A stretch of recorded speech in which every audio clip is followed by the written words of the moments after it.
Assalamu alaikum everyone. My name is Saeeda Mariam and welcome to my YouTube channel. हमने western philosophy के lecture start किए थे जो political science part first का जो CSS का सिलेबस है उसका एक मेजर पोर्शन है। इससे पहले लेक्चर में हमने निकोलो मैकियावेली की फ़िलासफ़ी को 3 हिस्सों में कवर किया और अब जो हम फ़िलासफ़र करने लगे हैं that is Thomas Hobbes. Thomas Hobbes एक इंग्लिश फ़िलासफ़र है और एक पॉलिटिकल राइटर है that live from 1588 to 1649। Thomas Hobbes जो है वो एब्सोल्यूट सॉवरेनिटी का जो है प्रोपोनेंट है, ठीक है। प्लेटो, जिस तरह प्लेटो ने एब्सोल्यूट किंग की बात की थी, ठीक है, फ़िलासफ़र किंग की बात की थी, तो इसी तरह थॉमस हॉब्स जो है वो भी एब्सोल्यूट सॉवरेन की बात करता है। ऑल द प्लेटो का और थॉमस हॉब्स का जो कॉन्सेप्ट है वो अ लिटिल बिट डिफरेंट है, लेकिन उसी तरह थॉमस हॉब्स भी एक एब्सोल्यूट सॉवरेनिटी में बिलीव करता है। उस टाइम जो एक डोमिनेंट फ़िलासफ़ी थी या डोमिनेंट थ्योरी थी इंग्लैंड में, वो थी डिवाइन राइट्स ऑफ किंग की। लेकिन हॉब्स की अगर हम बात करें तो उन्होंने डिवाइन राइट्स ऑफ किंग की जो थ्योरी है उसको मॉडिफाई किया। Although he did not negate it completely but he modified it. और उसका जो थियोलॉजिकल बेस था, जो एक रिलीजियस बेसिस के ऊपर वो थ्योरी बनी हुई थी, तो उसको हटाकर उसको एक प्रैग्मेटिक बेसिस दे दिया, ठीक है। आगे डिटेल में हम कवर करेंगे कि किस तरह से। अच्छा, अगर मैं बात करूँ इस पूरे लेक्चर की कि इस लेक्चर में हम क्या क्या चीज़ें कवर करेंगे, तो पहले हम जो कवर करेंगे वो होगा थॉमस हॉब्स का इंट्रोडक्शन, ठीक है। इंट्रोडक्शन में देखेंगे कि किस तरह से वो कहता है कि I and fear were born twins, ठीक है। क्यों वो ये बात करता है ये देखेंगे। उसके बाद जो उसकी मैथडोलॉजी है वो करेंगे। उसकी मैथडोलॉजी जो है वो साइंटिफिक बेसिस के ऊपर है, किस तरह से वो साइंटिफिक बेसिस उसने किस तरह से डेवलप किए, वो किस किस चीज़ों से इन्फ्लुएंस हुआ था, वो करेंगे। उसके बाद analysis of the human nature करेंगे। वो कहता है कि इंसान जो है सेल्फ सीकिंग है, ब्रूटल है and at war against each other, ठीक है। वो कहता है इंसान जो है वो हमेशा से अपने इंटरेस्ट को प्रमोट करता है। इंसान जो है ना दूसरे इंसानों की तरफ ब्रूटल है, वो हमेशा एक दूसरे के साथ पावर स्ट्रगल में रहते हैं।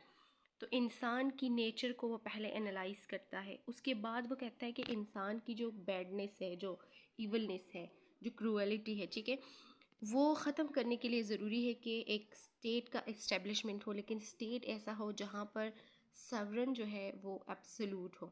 तो उसके बाद वो कॉन्सेप्ट देता है इस्टेब्लिशमेंट ऑफ द लेवायतन को, ठीक है। एक एब्सोल्यूट सवरन स्टेट हो एक स्ट्रॉन्गर सवरन के अंदर। तो इस वजह से हम होब्स को फादर ऑफ एब्सोल्यूटिज्म भी कहते हैं। उसके बाद हम मैकियावेली और होब्स की कंपैरिजन करेंगे, किस तरह से मैकियावेली ने स्ट्रॉन्गर प्रिंस की, पावरफुल प्रिंस की बात की और होब्स ने एब्सोल्यूट सवरन की बात की। और लास्ट में हम कंक्लूड करेंगे, और कंक्लूड इस पॉइंट पे करेंगे कि थॉमस होब्स जो है वो एक पेसिमिस्ट फिलोसोफर थे जो इंसान की नेचर को नेगेटिवली देखता है, ठीक है। ऑल द फोर गुडनेस को कंसिडर करते हैं कि इंसान में गुडनेस है, लेकिन जो डोमिनेंट एलिमेंट है उनके ख़्याल में या उनकी तरह सोच रखने वाले जो लोग हैं थॉमस होब्स की तरह, वो समझते हैं कि इंसान जो है वो ब्रूटल है, वो बाय नेचर ही ऐसा है। जिस तरह प्लेटो कहता है इंसान इनहेरेंटली फ्लॉड है, तो इसी तरह जो होब्स है वो भी कहता है इंसान जो है वो सेल्फ सीकर है, वो ब्रूटल है, वो हमेशा एक दूसरे के साथ पावर स्ट्रगल में रहते हैं। तो ये सारी चीज़ें हम इस पूरे लेक्चर में कवर करेंगे। Let me remove it first, then we will go to the next slide. Okay, so अगर मैं स्टार्ट करूँ इंट्रोडक्शन से, so I would like to quote this famous statement by Hobbes, fear and I were born twins. अच्छा, जो Thomas Hobbes है वो ये बात क्यों करता है कि I and fear were born twins, ठीक है। इसके पीछे एक रीज़न है। इसके पीछे जो है वो एक पूरी कहानी है। थॉमस हॉब्स जो है वो 1588 में पैदा हुआ, ठीक है। वो जिस टाइम पैदा हुआ तो उस टाइम का क्या था, उससे पहले स्पेनिश फोर्सेस जो है उन्होंने इंग्लैंड को अटैक किया, ठीक है। तो स्पेनिश फोर्सेस ने जब इंग्लैंड को अटैक किया तो थॉमस हॉब्स की जो मदर है उन्होंने क्या किया, उन्होंने खौफ की वजह से प्री मैच्योर बर्थ दिया था, हाँ, थॉमस हॉब्स को, ठीक है। तो इस वजह से वो कहता है कि fear and I were born twins. वो कहता है कि मैं और जो खौफ है ना वो एक दूसरे के साथ एज अ ट्विंस पैदा हुए हैं। और इसी वजह से हम देखते हैं कि उसकी जो फ़िलासफ़ी है वो सबसे ज़्यादा उसमें हम फियर का टर्म बहुत ज़्यादा देखते हैं, उसमें हम इनसिक्योरिटी का टर्म बहुत ज़्यादा देखते हैं। इस एक इवेंट ने उसकी पूरी लाइफ को इतना इन्फ्लुएंस किया था कि उसकी पूरी फ़िलासफ़ी जो है, जैसे वो ह्यूमन नेचर की बात करता है तो वो कहता है इंसान ब्रूटल है, वो सेल्फिश है, तो इनसिक्योर है एक दूसरे से, ठीक है। तो इस वजह से चाहिए कि एक स्ट्रॉन्गर स्टेट हो जिसमें एक स्ट्रॉन्ग सवरन हो और लोगों को जो है वो सिक्योरिटी प्रोवाइड करे। तो यही वजह थी कि उसने जो है ये स्टेटमेंट बोली थी। अच्छा, किसी भी फ़िलासफ़र की जब हम फ़िलासफ़ी स्टडी करते हैं ना तो उसमें कुछ इवेंट्स होते हैं जो हमें ज़रूरी होते हैं समझना, क्योंकि जब हम बैकग्राउंड इवेंट्स को जब तक हम नहीं समझते तो फ़िलासफ़ी जो है किसी भी इंसान की वो हमें समझ नहीं आती, ठीक है।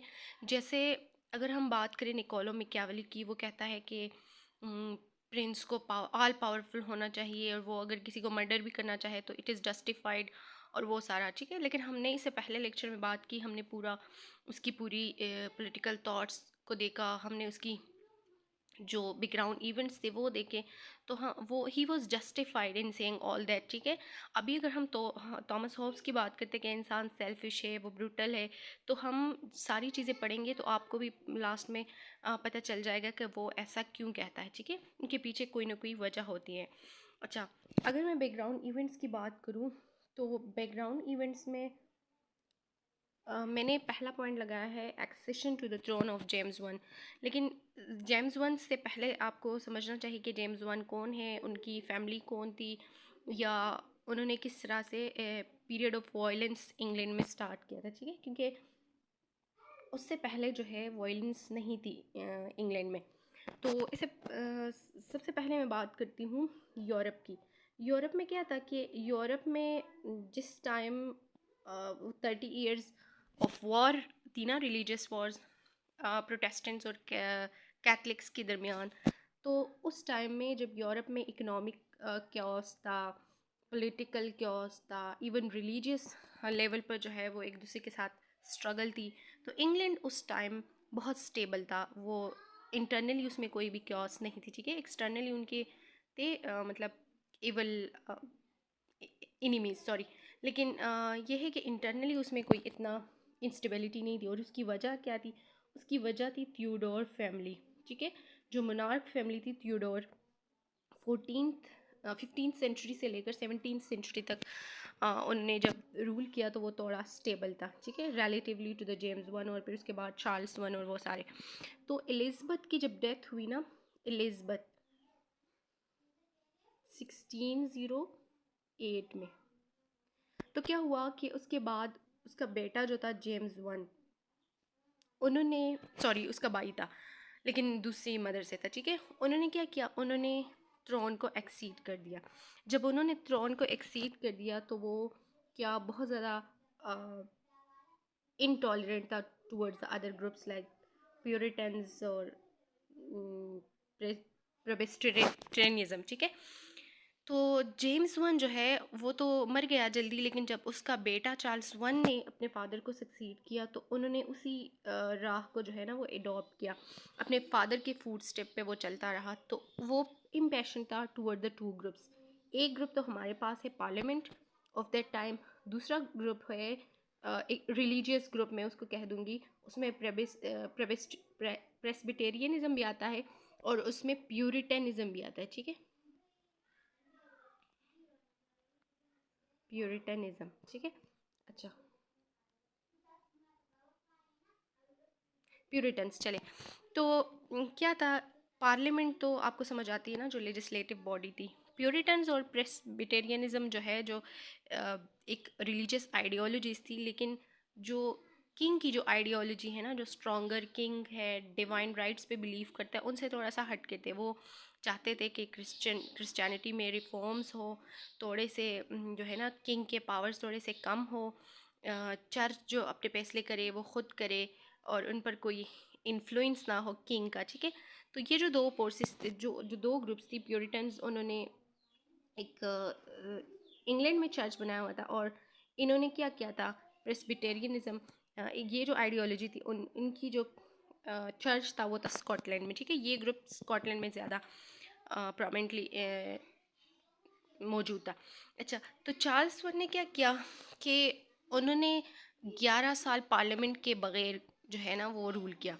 लेकिन फिर क्या हुआ कि उनकी जब फोर्सेस थी, एक्सटर्नल मतलब मिलिट्री एक्सपीडिशंस वो कर रहा था, वो दूसरे कंट्रीज़ के साथ वॉर में इन्वॉल्व था, तो उसको फिर ज़रूरत पड़ी कि हम अब मैं पार्लियामेंट को थोड़ा सा राज़ी कर लूँ, ठीक है। तो उन्होंने क्या किया, उन्होंने पार्लियामेंट से जो है मनी मांगा कि फ़ंड्स जो है वो रिलीज़ करे उसके लिए, जो वॉर्स में इन्वॉल्व था उसकी फोर्सेस, ठीक है।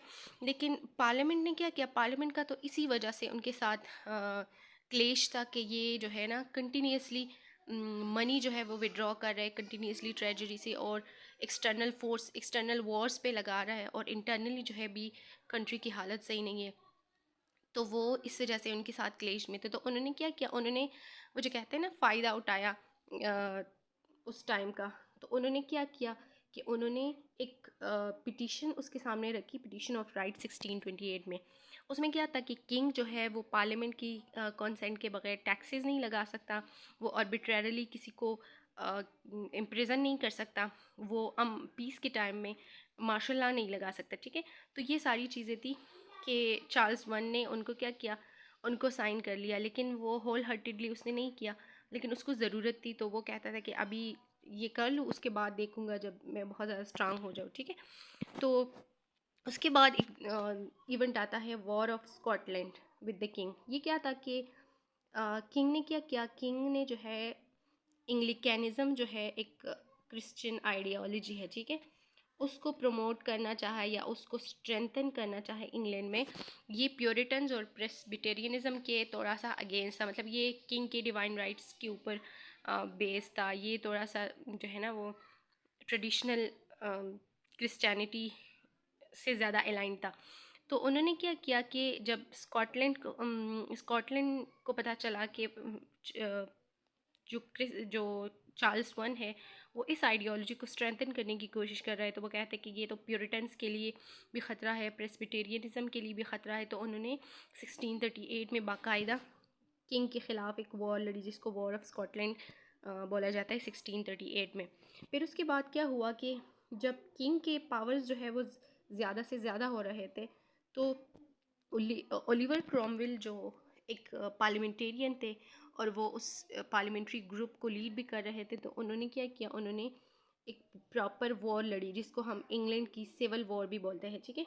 तो सिविल वॉर लड़ी अगेंस्ट द किंग, और उनको डिफीट किया चार्ल्स वन को। 1649 में उसको एग्जीक्यूट किया गया, और यहाँ पे हमारे पास क्या होता है, मोनार्की एंड होती है for a time being in England. यहाँ से मोनार्की जो है वो ख़त्म हो गई। अच्छा, फिर इसके बाद क्या होता है, late me remove it first. Okay, अच्छा, अब जो है हम देखते हैं कि इंग्लैंड में जो है, जैसे मैंने कहा मोनार्की की एंड हो गई। ये तो सारी जो है ना वो थी बैकग्राउंड इवेंट्स थे। अब हम चलते हैं टूवर्ड्स द थॉमस हॉब्स। वो जो है ग्रेट ब्रिटेन में या इंग्लैंड में पैदा हुआ था। ये जो ब्लू कलर का आपको नज़र आ रहा है, ये इंग्लैंड का, ग्रेट ब्रिटेन का या यूके का मैप है, और वहाँ की एक सिटी मेसबरी में जो है थॉमस हॉब्स की बर्थ हुई थी। अगर हम early life of Thomas Hobbes की बात करें, तो थॉमस हॉब्स जो है वो 1588 में पैदा हुआ था इंग्लैंड में। उस टाइम जब वो पैदा हुआ तो जेम्स वन की हुकूमत थी, ठीक है, वो किंग था उस टाइम। अच्छा, जब 15 ईयर्स का वो हुआ, तो वो क्या हुआ, मैगडेलन हॉल ऑक्सफोर्ड में दाखिल हुआ 1603 में। लेकिन जब वो गया वहाँ पर कॉलेज में, तो क्या हुआ कि वहाँ पर जो स्टडीज़ थी ना उसकी बेसिस स्कॉलिस्टिसिज्म के ऊपर थी। यानी अगर आप ये बात आपको यहाँ समझने की है कि हम जहाँ भी कोई किसी भी कंट्री में जब कोई पॉलिटिकल आइडियोलॉजी हो, इकोनॉमिक, सोशल, जो भी आइडियोलॉजी होती है ना, जो बहुत ज़्यादा डोमिनेंट होती है, तो उसकी जो एकेडमिक साइड होती है वो भी उससे इन्फ्लुएंस होती है। जैसे हमने ज़ियाउल हक़ के टाइम पर देखा, इस्लामियात को और इस्लामिक हिस्ट्री को, स्टडीज़, इस्लामिक स्टडीज़ को, इनको जो है ना मतलब लाजमी करा दिया। और बहुत सारी ऐसी चीज़ें थी जो नॉन मुस्लिम्स को एक्सेप्टेबल नहीं थी, लेकिन उन उसकी अपनी आइडियोलॉजी थी, तो उन्होंने सब पे वो करना चाहिए। इसी तरह जब हम देखते हैं मोसोलिनी की, अगर मैं एग्ज़ाम्पल दे दूँ, जब वो फ़ाशिज़्म को डेवलप कर रहा था इटली में, तो उस टाइम जो है बहुत सारी चीज़ें ऐसी थी, बुक्स ऐसी जो है वो पब्लिश की गई जिसमें उसकी तारीफ़ें थी। इवन यहाँ तक कि वहाँ पे प्ले कार्ड्स हर स्कूल में लगाए जाते थे, Mussolini is always right, Mussolini is always right, ठीक है। तो इसी तरह जब इंग्लैंड की अगर हम बात करें, तो वहाँ पे अभी रिलीजियस जो ग्रुप है वो अभी तक डोमिनेंट था, ठीक है, यानी चर्च का कंट्रोल इतना ज़्यादा कम नहीं हुआ था, ना डिवाइन राइट्स ऑफ किंग जो है वो थ्योरी इतनी ज़्यादा कमज़ोर हो गई थी। तो ज़्यादातर जो स्टडीज़ थे वो रिलीजियस पर्सपेक्टिव से बुक्स भी पब्लिश होती थी, रिसर्च भी उसी स्फेयर के अंदर ही होते थे, ठीक है। तो जो थॉमस हॉब्स है वो उस स्कॉलिस्टिसिज्म से बहुत ज़्यादा जो है वो एग्री नहीं करता था, ना ही वो उससे ज़्यादा इन्फ्लुएंस हो रहा था। वो क्या हुआ, 1608 में उन्होंने क्या किया, विलियम कैवेंडिश जो है वो अ, उनका ट्यूटर बना। तो उनके साथ उन्होंने डिफरेंट कंट्रीज़ का क्या किया, ट्रैवल किया। तो 1610 में वो जो यूरोप गया, तो वहाँ वो स्कॉलिस्टिसिज्म के अगेंस्ट जो रिवॉल्ट चल रही थी उससे बहुत ज़्यादा मुतासिर हुआ, ठीक है। क्योंकि इंसान जो भी चीज़ करना चाहता है ना, तो वो चीज़ें उसको फिर अट्रैक्ट करती है। तो जब उसने देखा कि यूरोप में किस तरह से स्कॉलिस्टिसिज्म के ख़िलाफ़ लोग जो है वो रिवोल्ट कर रहे हैं, तो उसने फिर अपनी कंट्री में जाकर भी वही चीज़ जो है वो अडॉप्ट की। पहली चीज़ जो उसने की, उन्होंने क्या किया, 1628 में उन्होंने थ्यूसिडाइड्स। अब थ्यूसिडाइड्स कौन है? थ्यूसिडाइड्स जो है वो ग्रीक फ़िलासफ़र है, और रियलिज़म का फादर भी हम उनको मानते हैं, ट्रेडिशनल जो रियलिज़म है, ठीक है। तो पेलोपनीशियन वॉर के ऊपर उन्होंने एक बुक लिखी थी थ्यूसिडाइड्स ने, और हॉब्स ने उसकी ट्रांसलेशन कर दी 1628 में, उसको पब्लिश किया इंग्लिश में, ठीक है। अब अगर हम थ्यूसिडाइड्स की बात करें, तो थ्यूसिडाइड्स जो है वो रियलिज़म पे बिलीव करता है, ठीक है। इंसान जिस तरह से भी है, तो वो एक ये बात करता था कि stronger do whatever they can while the weaker accept whatever come to them, ठीक है। वो कहता है कि जो स्ट्रॉन्गर होते हैं ना, चाहे वो स्टेट्स हो चाहे वो लोग हो, तो वो हमेशा वही करते हैं जो वो कर सकते हैं, ठीक है, वट एवर दे कैन। लेकिन जो कमज़ोर होते हैं, चाहे वो स्टेट्स हो चाहे वो लोग हो, तो वो जो भी उनके रास्ते में आता है, ठीक है, from the side of the strongest, तो वो उनको एक्सेप्ट करते हैं। तो यही रियलिटी थी, यही रियलिज़म का जो कॉन्सेप्ट था, हॉब्स इससे बहुत मुतासिर हुआ, और उन्होंने 1628 में पेलोपनीशियन वॉर के ऊपर जो बुक थी थ्यूसिडाइड्स की, उसकी ट्रांसलेशन कर दी। अच्छा, दूसरी जो चीज़ है, जैसे हमने इससे पहले लेक्चर में, सॉरी, इससे पहले जो स्लाइड्स में हमने बात की, सेकंड स्लाइड था आई थिंक, जहाँ मैंने बात की कि उसकी जो मैथडोलॉजी है वो साइंटिफिक बेस के ऊपर है। तो वो जो है साइंटिफिक रिवोल्यूशन से, और ज्योमेट्री का जो स्टाइल है मैथमेटिक्स में, उसमें उससे बहुत ज़्यादा इम्प्रेस था। अगर हम ज्योमेट्री की बात करें या साइंटिफिक बेसिस की बात करें, तो उसमें क्या होता है, अगर मैथ्स की हम बात करें, तो हम उसमें स्टेप बाय, सॉरी, ये रिकॉर्डिंग कहीं पर वो पॉज हो गई थी, तो मैं यहाँ से दोबारा स्टार्ट करती हूँ। He became impressed with geometry and scientific revolution. अगर हम ज्योमेट्री की बात करें, इन मैथमेटिक्स की या साइंस की बात करें, तो उसमें क्या होता है कि उसमें स्टेप बाय स्टेप चीज़ें होती है, ठीक है। तो वो इस प्रोसेस से बहुत इम्प्रेस था कि एक स्टेप बाय स्टेप प्रोसेस होता है। मैथ्स में भी हम क्या करते हैं, कोई भी अगर हमारे पास क्वेश्चन आता है, उसका कोई फार्मूला होता है, हम वो लगा लेते हैं, उसके बाद उसकी सोल्यूशन करते हैं डिफरेंट स्टेप्स में, और आखिर में हमारे पास एक आंसर आ जाता है, ठीक है। अगर हम साइंस की बात करें, तो उसमें हमारे पास क्या होता है कि हम कोई ऑब्ज़र्वेशन करते हैं, कोई हमारे पास पहले ऑब्ज़र्वेशन आता है, और उसके बाद क्या होता है कि उसके बाद हम मतलब कोई एक्सपेरिमेंट वगैरह करते हैं। उसके बाद हमारी कोई थ्योरी वगैरह बन रही है, उसके बाद उसकी रिजेक्शन और जो है ना एक्सेप्टेंस वगैरह होती है।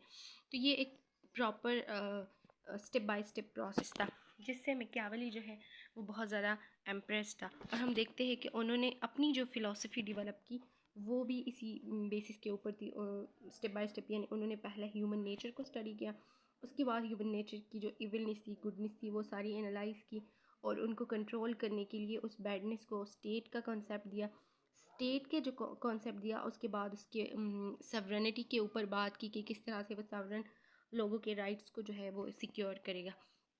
और आखिर में जो है उन्होंने फिर क्या किया, उसकी कंक्लूजन दे दी कि इंसान इस तरह है तो इसको इस वजह से स्ट्रॉन्गर रूलर चाहिए। अगर इंसान अच्छा होता तो फिर उसको इतने ज़्यादा स्ट्रॉन्ग और एब्सोल्यूट रूलर की ज़रूरत नहीं थी। ठीक है, तो हम आगे फिर ज़्यादा एक्सप्लेन करेंगे, लेकिन यहाँ तक मैं सिर्फ एग्जांपल देने के लिए ये सारी बातें कर रही थी। ओके,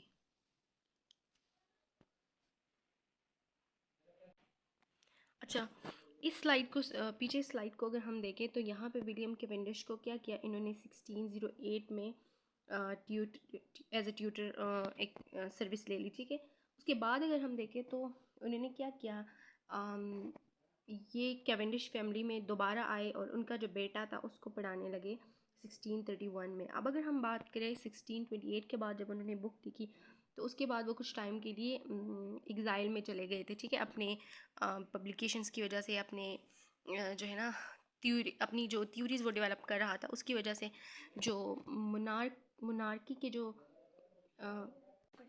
प्रोपोनेंट्स थे, और या जो उसकी फ़िलासफ़ी के अगेंस्ट लोग थे, तो वो क्या क्या उनकी वजह से वो कुछ टाइम के लिए एग्ज़ाइल में चला गया था। फिर 1631 से लेकर 34 तक दोबारा आ गए कैवेंडिश फैमिली को सर्विस देने के लिए। अच्छा, उन्होंने जो है उसी टाइम एलिमेंट्स ऑफ लॉ अपनी एक बुक लिखना शुरू की, नेचर एंड पॉलिटिक के नाम से बुक लिखना शुरू की। और उन्होंने ट्यूट किया प्रिंस ऑफ वेल्स को, जो आगे जाकर चार्ल्स टू बनता है। और जैसे हमने पहले बात की कि मोनार्की का एंड हो गया 1649 में, तो 1649 से 1660 तक रिपब्लिक रूल कर रहा था। ठीक है, फिर उसके बाद रिपब्लिक नहीं चला, तो 1660 में इस बंदे को दोबारा से लगा कर दोबारा से मोनार्क बनाया गया। अच्छा, फिर इसके बाद 1651 में हम देखते हैं कि थॉमस हॉब्स ने अपनी एक मोस्ट इम्पॉर्टेंट बुक लिखी। इसके ऊपर हम एक पूरी वीडियो भी बनाएंगे, पब्लिश की 1651 में। और इसको चार्ल्स सेकंड जो थे उनको प्रेजेंट भी किया। और चार्ल्स सेकंड के ये उनके टीचर थे, तो वो उनको बहुत पसंद करते थे। ऑल ऑफ कुछ टाइम के लिए उनकी क्लेशेस चली, but that is not relevant to our discussion. ठीक है, इन 1660 चार्ल्स बिकेम किंग, जैसे मैंने पहले बात की। और होब्स जो है वो 4 दिसंबर 1679 में उसकी डेथ हो गई।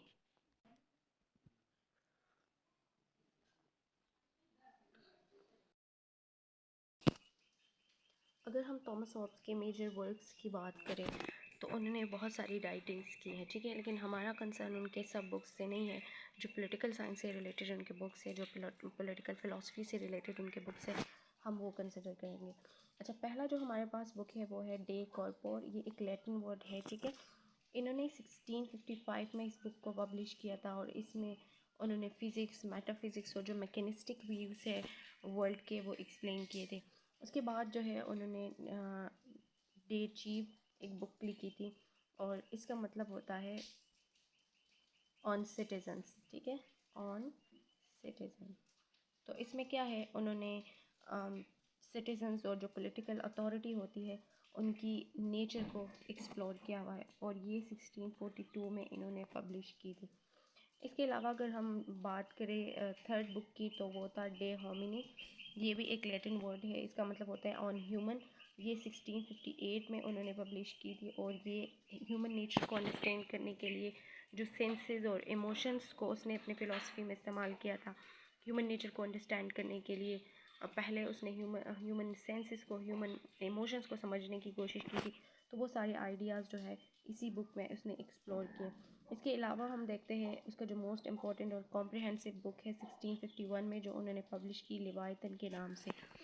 तो इसमें जो है वो सारे, जैसे डे कॉर्पोर में हमने बात की, डे चीव में, डे होमिनी में हमने जो बातें की, ह्यूमन नेचर की, पॉलिटिकल अथॉरिटी की, सिटीज़नशिप की, रोल ऑफ इमोशंस की, ये सारा इन्होंने यहाँ पे एक्सप्लेन किया हुआ था। और जो मोस्ट इम्पॉर्टेंट हम इसका कॉन्सेप्ट पढ़ते हैं पॉलिटिकल साइंस में, सोशल कॉन्ट्रैक्ट का, तो वो भी उन्होंने इसी बुक में एक्सप्लेन की थी।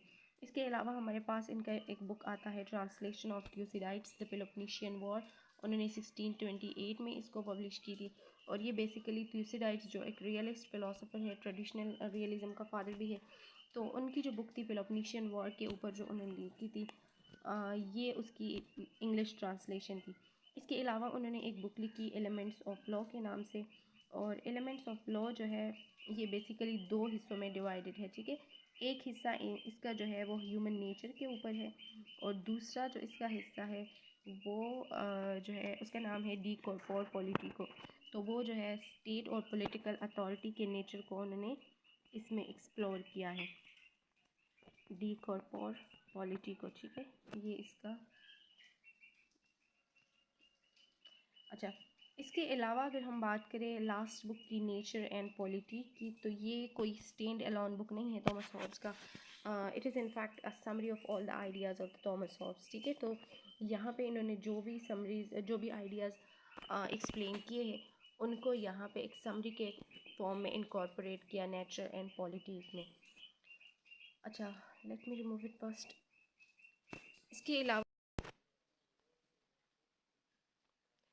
यहाँ हम अपना पहला लेक्चर एंड करते हैं। हमने इस पहले लेक्चर में जो थॉमस हॉब्स की जो इंट्रोडक्शन था वो हमने देखा। उसके बाद हमने उसकी जो बैकग्राउंड इवेंट्स थे जिन्होंने उनकी फ़िलासफ़ी को शेप किया वो हमने देख ली। उसके बाद हमने उसकी अर्ली लाइफ देखी और उसकी कुछ मेजर बुक्स देखी, ठीक है।